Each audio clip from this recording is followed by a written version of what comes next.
కర్ణాటకలో సీఎం కుర్చీ పంచాయతీ ఇంకా తెగట్లేదు. ఇంకా కూడా సీఎం కుర్చీ పంచాయతీ అనేది కొనసాగుతూనే ఉంది. గ్రూపులుగా విడిపోయి మంత్రులు ఎమ్మెల్యేలు కూడా సమావేశమవుతున్నారు. ఓ దళిత మంత్రి నివాసంలో కూడా దళిత నేతలు సమావేశమయ్యారు. CM Siddaramaiah, deputy CM DK వర్గాల మధ్య కూడా అంతర్గత విభేదాలు అనేవి కూడా పెరిగిపోతూ ఉన్నాయి. తమ నేతనే సీఎంగా కంటిన్యూ అవుతారంటూ కూడా సిద్ధరామయ్య వర్గం అంటుంటే, లేదు తమ నేతకే సీఎం పదవి ఇవ్వాలంటూ కూడా డీకే శివకుమార్ మద్దతుదారులు పట్టుబడుతున్నారు. మరో 2 రోజుల్లో సీఎం పీఠంపైనైతే స్పష్టత వచ్చే అవకాశం కనిపిస్తుంది. ఇటు సోషల్ మీడియాలో కూడా పోస్టులతోనైతే డీకే సిద్ధు ఇరు వర్గాలు కూడా కాకరేపుతున్నాయి. సోనియా గాంధీతో భేటీ అనంతరం నిర్ణయం తీసుకోనున్నారు కాంగ్రెస్ అగ్రనేతలు. ప్రస్తుతం విదేశీ పర్యటనలో కూడా సోనియా గాంధీ ఉన్నారు.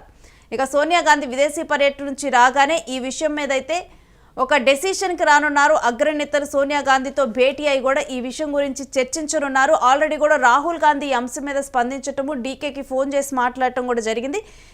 సోనియా గాంధీ కూడా ఢిల్లీ వచ్చిన తర్వాత కూడా ఈ అంశానికి సంబంధించి అయితే ఒక కొలిక్కి రానున్నట్లుగా తెలుస్తూ ఉంది. ఈ అంశానికి సంబంధించిన డీటెయిల్స్ కూడా మా ప్రతినిధి కిరణ్ అందిస్తారు. కిరణ్, ఇటు సీఎం కుర్చీ మీద ఒక అవగాహన లేకపోతే ఒక స్పష్టత వచ్చేలోపే ఇక్కడ ఇరు వర్గాలుగా విడిపోయి ఎవరికి వాళ్ళు ఫ్యాన్ వార్ మొదలుపెట్టినగా తెలుస్తుంది. అసలు డీటెయిల్స్ ఏంటి? రేణు, కర్ణాటక సీఎం మార్పు ఏదైతే ఉందో అది రాజకీయాల్లో వేడి రగులుతుంది. కర్ణాటక రాజకీయాలను దేశవ్యాప్తంగా ఆసక్తిగా గమనిస్తున్నారు. ఏదైతే అటు బీజేపీ ఇటు కాంగ్రెస్ ముఖ్యమంత్రి మార్పు ఉంటుందా లేదా అనేది కూడా తీవ్రంగా చర్చలు కూడా కొనసాగుతున్నాయి. ఇప్పటికైతే కర్ణాటక రాష్ట్రంలో ఉన్న ఈ పంచాయతీ క్రమక్రమంగా ఢిల్లీ చేరింది. ఇరు వర్గాలను ఈ రోజు రమ్మని ఆహ్వానించిన పరిస్థితి ఉంది. ఏదైతే డీకే అటు సిద్ధు ఇరువురు కూడా ఢిల్లీలో మోహరించే అవకాశాలు స్పష్టంగా కనపడుతున్నాయి. ఇప్పటికే వర్గాలుగా విడిపోయి ఏదైతే దళిత మంత్రులు ఒక వర్గంగా విడిపోయి తమ నేత సిద్ధరామయ్య ముఖ్యమంత్రిగా కొనసాగుతారంటూ ప్రకటనలు చేస్తున్నారు. మరోపక్క డీకేకి సంబంధించిన ఎమ్మెల్యేలు, డీకేకి సంబంధించిన మంత్రులు మా నాయకుడు ముఖ్యమంత్రి అవుతాడు, ఒక్కలిగా సామాజిక వర్గానికి సంబంధించిన నేత తమ సామాజిక వర్గానికి తమ అండ ఉంది అంటూ ఏదైతే డీకే తరఫున ఢిల్లీలో లాబింగ్ చేస్తున్నారో అధిష్టానం వరుసగా ఎమ్మెల్యేలతో భేటీ అవుతున్నారు.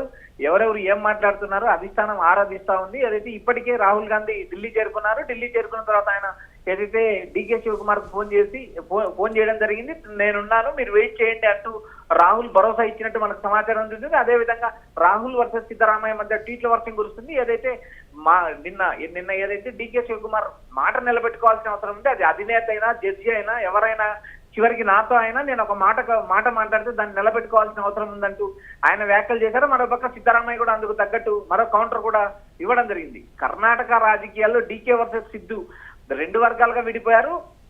ఇది ప్రచన్న యుద్ధంలాగా కొనసాగే పరిస్థితి ఉంది. 2 వర్గాల ఎమ్మెల్యేలు వేరు భేటీలు నిర్వహిస్తున్నారు. ఇటు అధిష్టానంతో సమావేశం అవుతున్నారు. అటు ఒకరికి తెలియకుండా ఒకరు నేతలతో ఇటు డీకే సిద్ధరామయ్య మంత్రివర్గంలో ఉండే మంత్రులతో కూడా డీకే వరుసగా భేటీలు నిర్వహిస్తున్నారు. కొంతమంది సీనియర్ నేతలు కూడా ఏదైతే డీకేకి మద్దతు పలుకుతున్నారో అదేవిధంగా కాంగ్రెస్ పార్టీ అధిష్టానం ఆదేశిస్తే నేను ముఖ్యమంత్రి రేస్ లో ఉన్నాను అంటూ వ్యాఖ్యానించిన పరమేశ్వరన్ కూడా ఇప్పటికే కాంగ్రెస్ పార్టీ అధిష్టానం ఆదేశిస్తే నేను డీకే శివకుమార్ కు మద్దతు తెలుపుతాను, కాంగ్రెస్ అధిష్టానం చెప్పిందే ఫైనల్ అంటూ ఆయన చేసిన వ్యాఖ్యలు కూడా రాజకీయాల్లో కలకలం రేపాయి. ఏదైతే అధిష్టానం ఒక నిర్ణయానికి వచ్చి క్లారిటీ ఇచ్చేలోపే ఇప్పుడు కర్ణాటక కాంగ్రెస్ లో కూడా ఒక అగాధం అనేది పెరిగిపోతుందని చూడాలా? ఎస్ రేణు, ఏదైతే ఉందో 2.5 సంవత్సరం ఏదైతే 2.5 ఫార్ములాను కాంగ్రెస్ పార్టీ అధిష్టానం ఆ రోజు ఇద్దరి నేతల మధ్య సఖ్యత కుదిర్చింది. అయితే ఆ మాట నిలబెట్టుకోవాలంటూ డీకే చేసిన వ్యాఖ్యలు ఇప్పుడు రాజకీయాల్లో కలకలం రేపాయి. అదేవిధంగా ఏదైతే సిద్ధు కూడా వెనకడిగేయకుండా తీవ్రమైన కౌంటర్లు ఇస్తున్నారు. ఏదైతే అధిష్టానం చెప్పిన మాట ప్రకారమే నడుస్తామో అధిష్టానం అండ ఉంది, నేను 5 ఏళ్ళు ముఖ్యమంత్రిగా కొనసాగుతానట్టు ఏదైతే సిద్ధరామయ్య ఎదురుదాడి చేస్తున్నారు.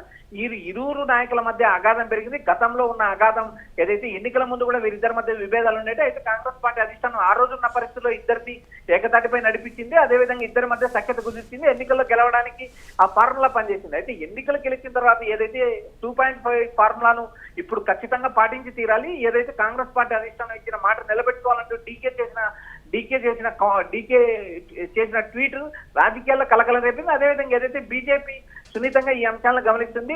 ఇప్పటికైతే సోనియా గాంధీ ఇతర దేశాల్లో ఉన్నారు. ఆమె వచ్చిన తర్వాత అయితే ఇంకా 2 రోజులు పడుతుంది. ఆమె వచ్చిన తర్వాత ఇది కొలిక్కి వచ్చే అవకాశాలు ఉన్నాయని మనకు రాజకీయ వర్గాల నుంచి సమాచారం అందుతుంది. అదేవిధంగా ఏదైతే అయితే ఇదే అంశం మీద రాహుల్ గాంధీ కూడా మాట్లాడటం జరిగింది డీకేకి ఫోన్ చేసి. కానీ ఆ తర్వాత కూడా మాట నిలబెట్టుకోవాలి అనే విధంగా కూడా డీకే ఒక పోస్ట్ చేయటం కూడా వివాదాస్పదంగా మారింది.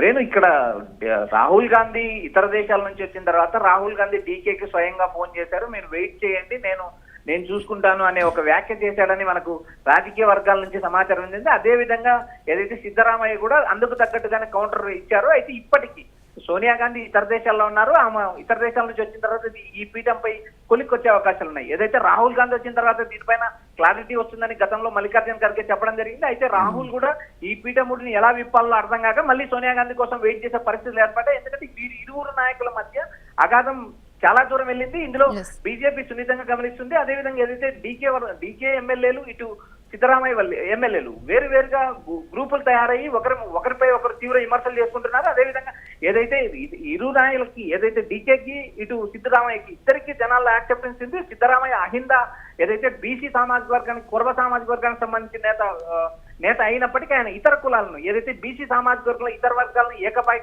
ఏకతాటిపై తెచ్చిన ఘనత సిద్ధరామయ్యకి దక్కింది. అదేవిధంగా ఒక్కలిక సామాజిక వర్గం కర్ణాటకలో కీలక పాత్ర పోషించింది. అయితే డీకేకి సంబంధించిన సామాజిక వర్గంగా బలంగా ఉన్న నేపథ్యంలో కర్ణాటక రాజకీయాలను మార్పు చేయగల సత్తా కూడా ఒక్కలిక సామాజిక వర్గం ఉండడంతో కర్ణాటక రాజకీయాలపై కాంగ్రెస్ పార్టీ అధిష్టానం ఎలా పీఠమిడి కూర్చుందంటే రాజకీయ వర్గాలు వేచి చూస్తున్నాయి. అదేవిధంగా ఏదైతే బీజేపీ కూడా ఈ అంశాన్ని సున్నితంగా పరిశీలిస్తుంది. ఏదైతే ఒకవైపు డీకే వైపు రాళ్లు వేస్తూ, మరోవైపు మేము కాంగ్రెస్ అంతర్గత విషయాల్లో జోక్యం చేస్తాం, ముఖ్యమంత్రి పీఠం వాళ్ళ పార్టీకి సంబంధించిన వ్యవహారం అంటూ బీజేపీ మరోపక్క వ్యాఖ్యానిస్తుంది. ఈ అన్ని అంశాలు ఏదైతే ప్రధానమంత్రి మోడీ, అటు హోంశాఖ మంత్రి అమిత్ షా కర్ణాటక రాజకీయ బలపై క్షుణ్ణంగా పరిశీలిస్తున్నారు. వారు వేసే కర్ణాటక కాంగ్రెస్ పార్టీ అధికారంలో కొనసాగుతుందా, లేక రెండు వర్గాలుగా విడిపోయి చేతులారా బీజేపీకి అధికారం అప్పిస్తారనేది కూడా రాబోయే రోజుల్లో వేచి చూడాల.